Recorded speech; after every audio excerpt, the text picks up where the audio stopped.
Seahawks are truly perplexing. The Seahawks are 1-2 and won that opener in Indianapolis and have lost two difficult, frustrating games the last 2 weeks and now travel to San Francisco. Obviously, playing in that division and playing in that division on the road is never an easy task. Seahawks are going to have a big challenge going on the road to beat the Niners. And if you want to know just how unfamiliar this territory is for the Seahawks, Seattle hasn't lost 3 consecutive games or begun the season 1-3 since Pete Carroll's second year in Seattle, 2011. That was before Russell Wilson was even drafted. So the Seahawks have not been in this situation. If they lose this weekend, then they fall to 1-3 after the loss to the Titans, where they blew a 14-point lead at home, and then lost to the Vikings, and were kind of lethargic in doing so. I think when you look at the Seahawks, even though last week was rough to watch from an offensive standpoint, scoring only 17 points against Minnesota, Russell Wilson is going to be fine over the course of a 17-game schedule. We know this. Russell Wilson's going to be fine. Now, it takes the rest of his cast of characters on offense, Metcalf and Lockett and Carlson, etc., staying healthy.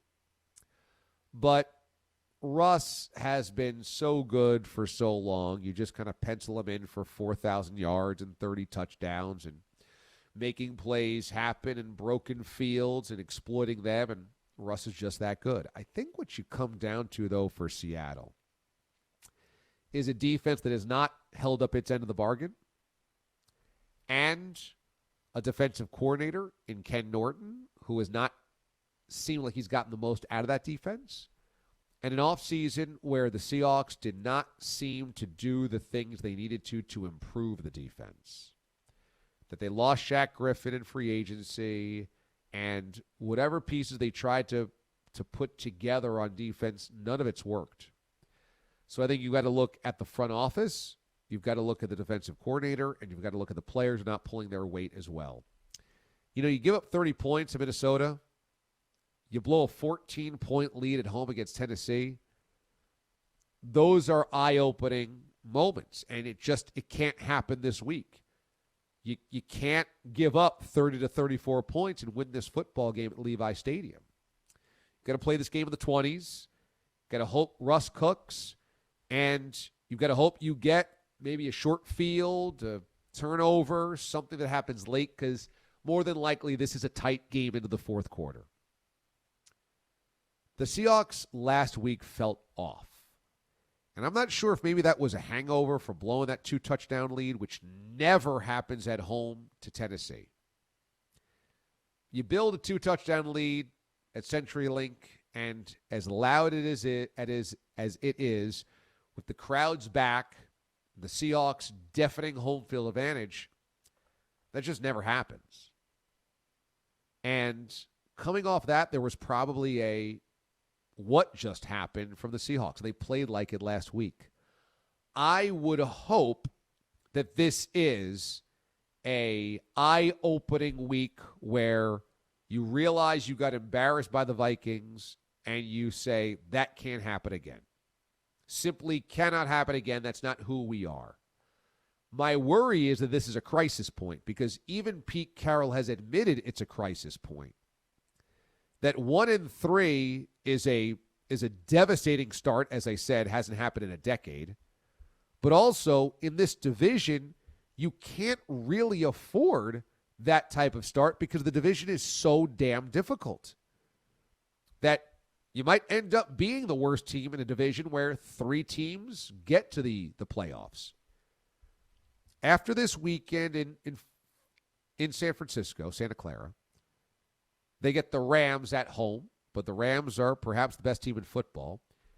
You get a breather, you think, on Sunday Night Football going to Pittsburgh, but then you get the Saints after that. if you lose this game to fall to 1-3, it's really tough to climb out of. But then you have the Rams and Saints in 2 out of the next 3 weeks after that. 1-3 could be 2-5. And 2-5 might be season over in that division where you still got to, again, plenty of tough games in Los Angeles against the Rams. You get the Niners at home. You've got the Cardinals coming up. You get the Cardinals twice. It's tough sledding. This ends up being, Mraz, you never want to put too much on a Week 4 game, but it ends up being a potential pivot point of the Seahawks season because 2-2 with a road win in San Francisco is a lot different than 1-3 staring at the Rams coming up. Yes, and not only staring at the Rams, DA, Rams short week, that's the Thursday night game next week. So to quick turnaround, face a Ram team that, who knows, they could either be flying high after being undefeated and beating the Cardinals, or them too ticked off, not looking to lose 2 straight division games if the Cardinals upend them. There's just too much at stake here for the Seahawks in this spot. This game is far more important to them. And look, we look around the NFC, DA, we knew that at some point one of these 4 teams that we all thought were playoff teams was going to have to finish in 4th place in this division. Somebody's got to come in last. Seahawks lose this game. I hate to say it because it's only the first weekend of October, but how do you not start to look around and say, damn, I think the Seahawks are going to finish in last place in this division, which would be a not what you needed to dial up with an unhappy Russell Wilson coming off this offseason. And remember, last year they finished 12-4. Going into Week 17, they had a outside chance at home field advantage throughout the playoffs. They'd won 6 of their final 7 games. They ended on a real hot streak. Not to say they can't happen again, but if you follow up a 12-4 with last place the NFC West, with Russell Wilson, as you said, who's already made his vibes felt that he's unhappy with the direction of the franchise, then you set yourself up for a really ugly offseason. You don't want to go too far in advance because a lot of things are going to take place over the NFL season that are unpredictable. But 1-3 and losing in San Francisco with the Rams coming up on a short week, which could be 1-4, and that offseason looming is just a bad spot to be in the NFC West and for a Seahawks franchise that has been a perennial contender for the last decade. Who do you think is the worst team in the division? Let's rank the NFC West. I think both you and I agree it's the Rams at the top. I do think the Rams are the best team at the top. Okay. My what number would you say two? My number 2, I'm still going to say Seattle because I think Seattle's going to beat the 49ers in their building this week, and I think ultimately Seattle still has the best coach-quarterback combo outside of what's going on with the Rams, maybe even better than what's going on with the Rams. Their defense worries me, but I still think Seattle on paper should be the second-best team, and with Dunlop and Adams, they invested in their defense. It should be better than this. It should, and I'm prone to believe the same thing, but I wonder what happened last week. I mean, you can look at the Titans come back and say Derrick Henry's unstoppable. He's a beast. They got hot late, and they win, a kind of a kooky game, the Titans, and so you can kind of excuse that away by the Seahawks. It's hard to excuse away losing by 3 scores to the Vikings, isn't it? It definitely is, especially the way they did it. The Vikings have played all these weird games all year. Obviously, the opener versus the Bengals, back and forth overtime. And then, look, let's face it, the Vikings should have beat the Cardinals, who we love bowing at the feet of, because they missed a 36-yarder that Paul Allen thought was good at the end of the game, too. So the Vikings, in a weird way, have kind of swung where this NFC West seems to be headed by losing to the Cardinals and beating the Seahawks. But I agree, to lay an absolute egg versus the Vikings the way they did is senseless for a team led by Russell Wilson. So I would agree. I believe the Seahawks are number 2, but they have to win this week because I can't put them at number 2 above the Niners or the Cardinals even if they can't win this football game. So but I think you think they're going to win this weekend, right? I do, although I don't know about their character. I don't know. Last week was a real eye-opener. Like, how could you lose like that to that Vikings team? Coming off of that awful loss against the Titans, that needed to be a get-right Sunday. So I think they win this game, but I'm worried about their character. But let's just go ahead and say they win this game. That makes them number 2. I still think the Niners are number 3, and that means the 3-0 Cardinals are number 4. I'm sure I could be completely heckled for being overly critical and dismissive of a 3-0 Cardinals team. The fact is the Titans did not show up in week 1. It was just like they never got off the bus. Week 2, they needed that last-second field goal, as you mentioned, to beat the Vikings. Week 3, they're in a dogfight against the Jaguars. I still don't know how I'm supposed to believe, and I realize that there's the J.J. Watt factor, and the veterans have now collected in Arizona around Kyler Murray to, ride the magic of a Kyler Murray, and Murray's been sensational to watch. I just don't think they're one of the 3 best teams in this division, and that's a sin to say because they're 3-0 and the Seahawks are 1-2. But I just still think the Cardinals are the 4th best team in the NFC West. Me and you are in complete lockstep. And Kyler Murray is can't miss television, but he makes some boneheaded decisions while he's trying to do everything. There are a couple really bad interceptions already this year. And I'm sorry, I don't know what it is. It's going to take multiple playoff wins for me to ever buy into Cliff Kingsbury. I don't know if it's just the whole college recruits moms thing. I don't know if it's the setup on draft day. There's something where I look at the Cardinals with Cliff Kingsbury on the sideline, and it's going to take me a long time to take them seriously, and that might be unfair. And maybe it has to do with the fact that they're in this division, too. That doesn't help. If they're in a bad division, maybe I take them more seriously. I don't trust the Cliff Kingsbury-led team. I just don't. We will see this weekend because they travel to SoFi Stadium to take on the Rams on Sunday, and they are 4-point dogs. I think the Rams win this game easily. I was bordering on using the Rams -4 as one of my Wizard of Odds picks. I opted against it last week. The NFL really burned me with that Steelers pick, so I'm still licking my wounds on that. I think the Rams win this game by a touchdown, and I think we see the Rams are clearly better than the rest of the division. And I'm not saying I won't wake up on Sunday morning and maybe sprinkle a little chicken seed on the Rams -4 there.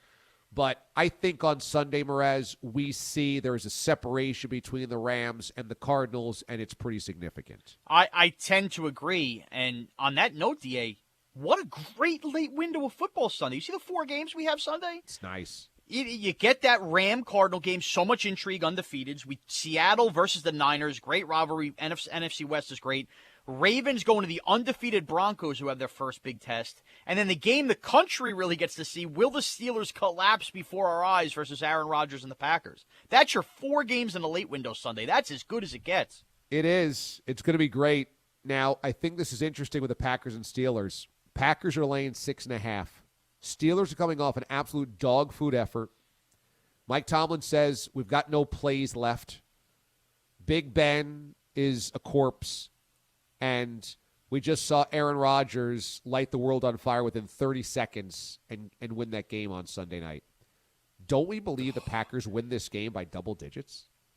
I do. All right, so conventional wisdom says you do. This is a major stay away and just enjoy game for me because, look, the Packers still let Jimmy Garoppolo go down the field on them and needed everything out of Aaron Rodgers late. Week 2, the Lions are leading them at halftime. They get blown out by the Saints week 1.